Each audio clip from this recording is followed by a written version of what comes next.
when we're out in the world working with leaders, we see so many very eminently fixable, performance enhancing solutions that come from ineffective goal setting or poorly defined goals, or the fact that the individual or the whole team don't understand what the goal really is or how it links to the strategy and various other areas that we'll get into. So I won't just roll off a whole long list of them.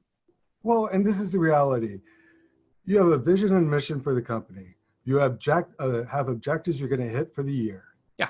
Your department is part of that process.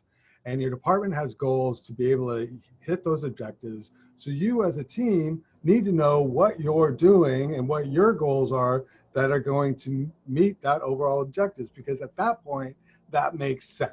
Makes sense to me, makes sense to you, makes sense to everybody. And if we don't have that alignment, the impact is that people are not going to produce what they need to produce at the quantity they need to produce to achieve the overall goal. So if you don't have clear, SMART goals, it's never going to happen.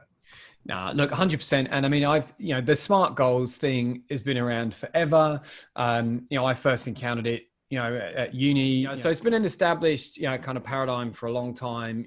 Make them specific, make them measurable, make them attainable, make them relevant, and make them timely or time bound or time measured, whatever it is.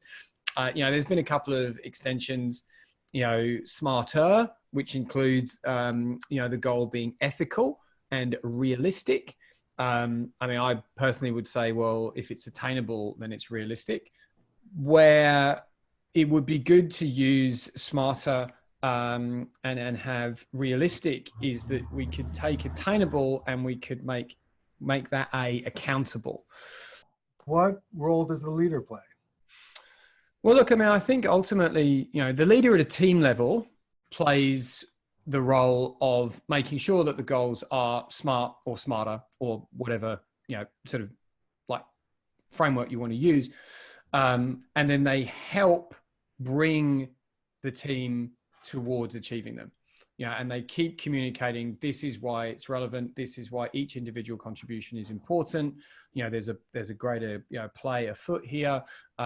This is how we're contributing to that global strategy or this private equity, sort of deal. And this is what's in it for you.